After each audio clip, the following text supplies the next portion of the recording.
தொடர்ந்து இந்நேரத்திற்கான தலைப்புச் செய்திகளை பார்க்கலாம்.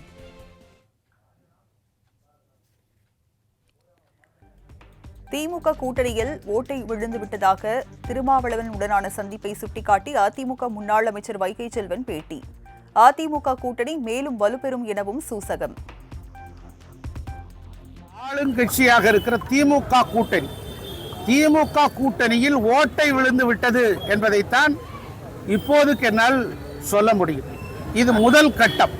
அடுத்தடுத்த கட்டத்தில் நீங்கள் பார்க்க போகிறீர்கள். நான் உங்களுக்கு ஒரு அடிக்கோடிட்டு காட்டியிருக்கிறேன். திமுக கூட்டணியில் ஓட்டை விழுந்து விட்டது. அண்ணா திராவிட முன்னேற்ற கழகத்தினுடைய கூட்டணி இன்னும் நாளுக்கு நாள் வலுப்பெறும், பலம் பெறும், பல பேர் வருவார்கள். இது குறித்தெல்லாம் விரைவாக நம்முடைய கழக பொதுச் செயலாளர் உங்களிடத்தில் கருத்து சொல்லுங்கள்.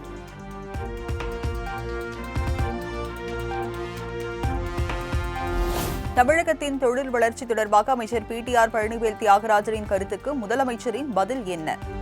முதலமைச்சர் மு.க. ஸ்டாலினுக்கு பாமக தலைவர் அன்புமணி ராமதாஸ் கேள்வி.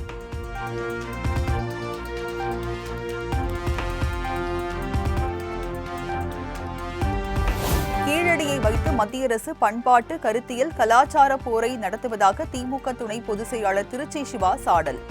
அரசியலால் தமிழ்நாட்டை ஆள முடியாத பாஜக அரசு பண்பாட்டு ரீதியில் நம்மை எதிர்ப்பதாக குற்றச்சாட்டு.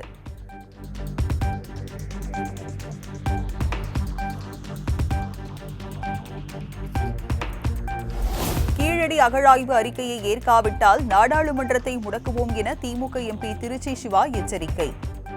சில எட்டப்பர்களின் துணையோடு தமிழ்நாட்டிற்குள் பாஜக நுழைய பார்ப்பதாக அதிமுக மீது மறைமுக சாடல்.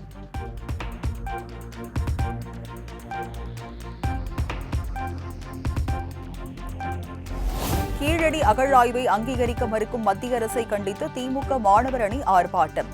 கீழடி தமிழர் தாய்மொழி என்ற வாசகங்கள் அடங்கிய பதாகைகளை ஏந்தி முழக்கம்.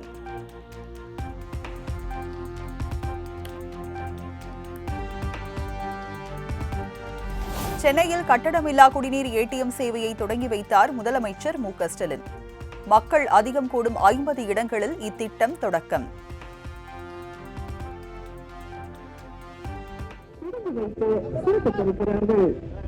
பொதுமக்களின் நலன் கருதி மாண்புமிகு தமிழ்நாடு முதலமைச்சர் அவர்களின் அறிவுறுத்தலின்படி பொதுமக்கள் அதிகம் கூடும் இடங்களில் குடிநீர் வழங்கும் தானியங்கி இயந்திரங்கள் நிறுவப்பட்டிருக்கின்றன. இப்போது மாண்புமிகு தமிழர்கள்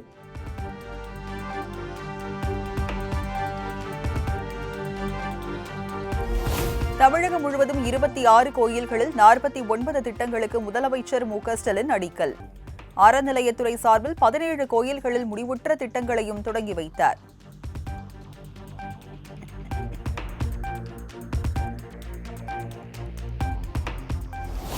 விவசாயிகளுக்கு ஆதரவாக அதிமுக சார்பில் ஜூன் 20ஆம் தேதி கிருஷ்ணகிரியில் உண்ணாவிரத போராட்டம் நடத்தப்படும்.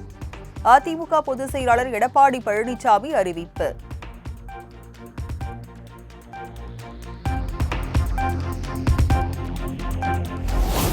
சாதிவாரி கணக்கெடுப்பு என்றால் முதலமைச்சருக்கு பாகற்காயை விட மோசமாக கசப்பது ஏன் என பாமக தலைவர் அன்புமணி கேள்வி. சமூக நீதியில் அக்கறை இருந்தால் கர்நாடகாவை போல் சாதிவாரி கணக்கெடுப்பை நடத்துங்கள் என வலியுறுத்தல்.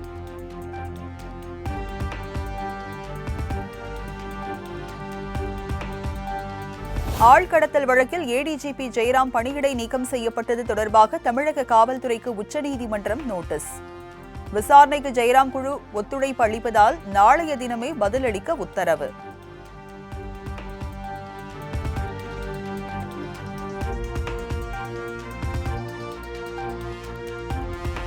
முன்னாள் அமைச்சர் எஸ்.பி. சண்முகநாதனின் மகன் ராஜா அதிமுகவின் அனைத்து பொறுப்புகளில் இருந்தும் நீக்கம். சொந்த சகோதரியிடமே 17 கோடி ரூபாய் மோசடி செய்ததாக வழக்கு பதிவு செய்யப்பட்ட நிலையில் பொதுச் செயலாளர் எடப்பாடி பழனிசாமி நடவடிக்கை.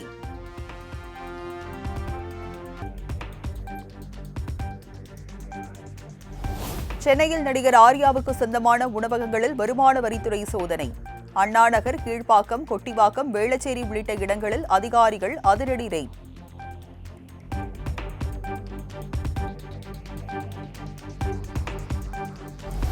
அரசுக்கு அளித்த மனுக்களுக்கு 30 நாட்களில் பதிலளிக்காவிட்டால் 25,000 ரூபாய் அபராதம் விதிக்க நேரிடும்.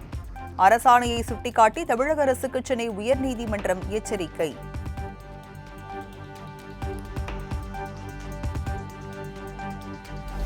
சென்னை பேப்பர் மில் சாலையில் இருசக்கர வாகனத்தில் இருந்து தவறி விழுந்ததில் பின்னால் வந்த லாரி மோதி சிறுமி உயிரிழப்பு.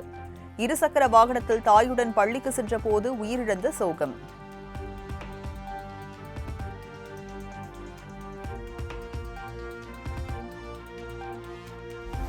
வேலூர் அருகே கடந்த 16ஆம் தேதி மாங்காய்களை கொட்டி போராடிய விவசாயிகள். பொதுமக்களுக்கு இடையூறு ஏற்படுத்தியது உள்ளிட்ட பிரிவுகளின் கீழ் பெயர் குறிப்பிடாமல் போலீசார் வழக்கு பதிவு.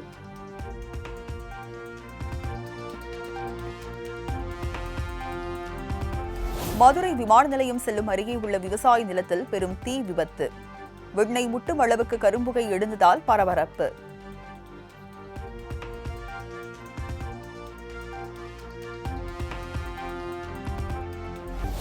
சிவகங்கையில் தனியார் பேருந்து என்ஜினில் திடீரென தீ பற்றியதால் பரபரப்பு.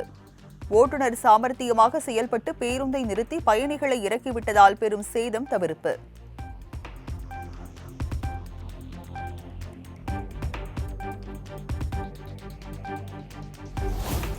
சூளகிரி அருகே சினிகிரி பள்ளி அரசு பள்ளியில் மாணவிகளை தூய்மை பணியில் ஈடுபடுத்தும் அவலம். தலைமை ஆசிரியரின் செயலை கண்டித்து பெற்றோர் பள்ளியை முற்றுகையிட்டதால் பரபரப்பு.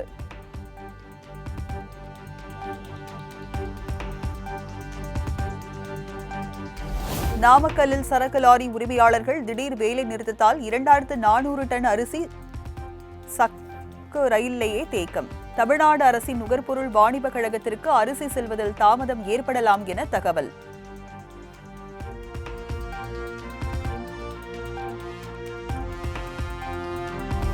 கடலூர் உழவர் சந்தை அருகே இறந்த 4 வயது பெண் குழந்தையை தோளில் சுமந்தபடி சுற்றி வந்த தாயால் பரபரப்பு. குழந்தை இறப்பு குறித்து தாய் பச்சையம்மாவிடம் கடலூர் போலீசார் தீவிர விசாரணை.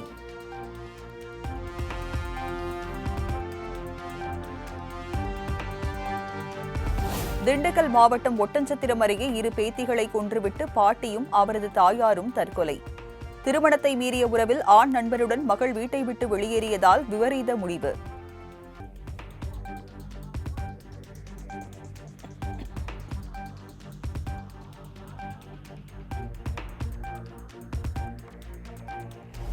திண்டுக்கல் அருகே பைபாஸ் சாலையில் அட்டைப்பெட்டியில் ஆண் சடலம் கண்டெடுக்கப்பட்ட சம்பவத்தால் பரபரப்பு. தகவல் அறிந்து வந்த போலீசார் உடலை கைப்பற்றி பிரேத பரிசோதனைக்கு அனுப்பி வைத்து விசாரணை.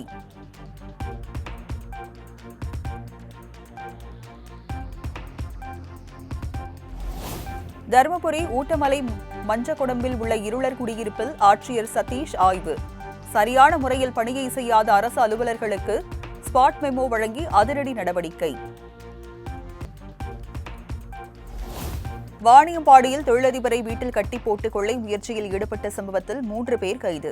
தலைமறைவாக உள்ள ஆந்திராவை சேர்ந்த கூலிப்படையினர் 5 பேரை தீவிரமாக தேடி வரும் காவல்துறையினர்.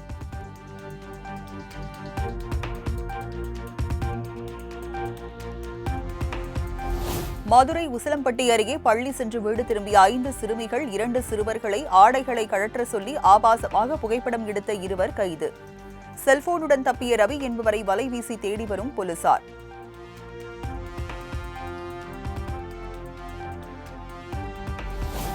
திருப்பூர் மாவட்டம் பல்லடம் அருகே நிலத்தை அடமானம் வைத்து கடன் பெற்ற நிலையில் கடனை திருப்பி செலுத்தாததால் வங்கி ஏலத்தில் விற்கப்பட்ட நிலம்.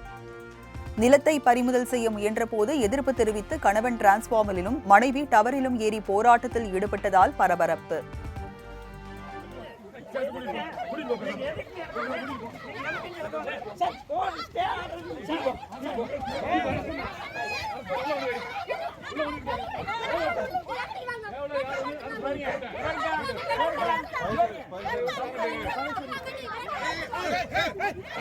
சார் டிஆர்டி நம்பர் போயிட்டு இருக்கு சார், கேஸ் நடத்திட்டு இருக்கோம் சார்.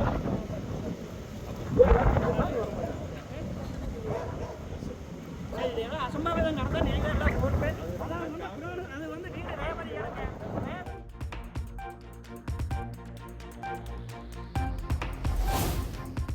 மதுரை செம்மினிப்பட்டியில் நடைபெற்ற பாரம்பரிய மீன்பிடி திருவிழா.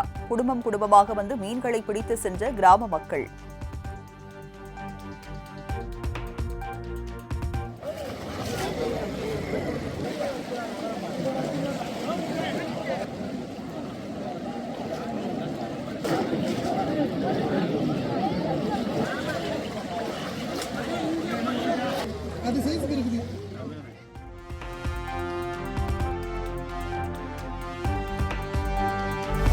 முல்லை பெரியாறு அணையில் இருந்து ஆற்றில் தண்ணீர் திறப்பு அதிகரித்துள்ளதால் வெள்ளப்பெருக்கு. பொதுமக்கள் ஆற்றுப் பகுதிக்கு செல்ல தடை விதித்து மாவட்ட நிர்வாகம் அறிவிப்பு.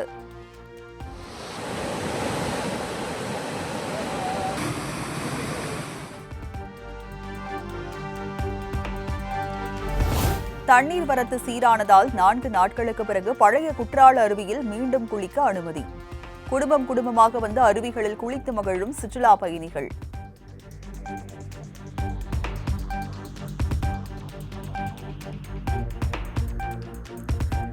சென்னையில் ஆபரண தங்கத்தின் விலை சவரனுக்கு 400 ரூபாய் அதிகரித்து 74,000ற்கு விற்பனை. 1 கிராம் தங்கம் 9,250க்கு விற்பனையாகிறது.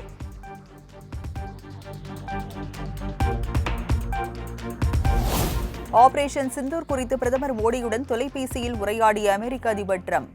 சுமார் 35 நிமிடங்கள் இருவரும் உரையாடியதாக வெளியுறவு செயலர் விக்ரம் மிஸ்ரி தகவல்.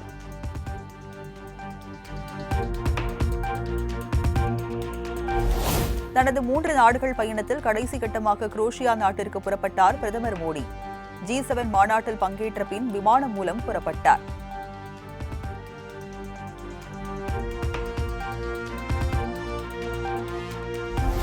உத்தராகண்ட் ஹெலிகாப்டர் விபத்தில் உயிரிழந்த விமானி ராஜ்வீர் சிங் சௌஹான். உடலுக்கு அவரது மனைவி ராணுவ சீருடையில் கண்ணீர் மல்க இறுதிச் சடங்கு செய்த காட்சி காண்போரை கலங்க செய்துள்ளது.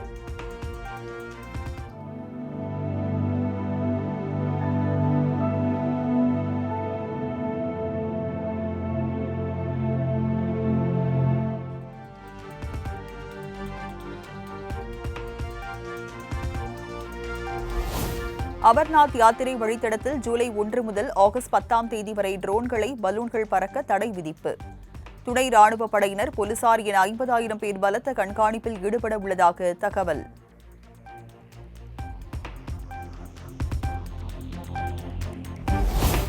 டெல்லியில் இருந்து பாலிக்கு சென்ற ஏர் இந்தியா விமானம் பாலியில் தரையிறங்காமல் மீண்டும் டெல்லி திரும்பியது. பாலி விமான நிலையம் அருகில் உள்ள எரிமலையில் வெடிப்பு ஏற்பட்டதாக வெளியான தகவலை அடுத்து டெல்லிக்கு திரும்பியதாக தகவல்.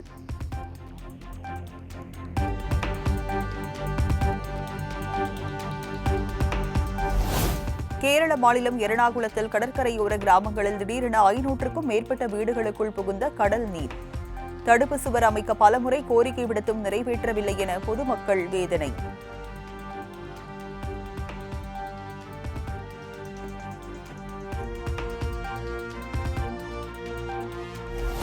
இங்கிலாந்துக்கு சுற்றுப்பயணம் மேற்கொண்டுள்ள இந்திய அணியில் 18வது வீரராக வேகப்பந்து வீச்சாளர் ஹர்ஷித் ராணா சேர்ப்பு. நாளை மறுநாள் லீட்ஸ் மைதானத்தில் தொடங்கும் முதல் டெஸ்ட் போட்டியில் பங்கேற்பார் என எதிர்பார்ப்பு.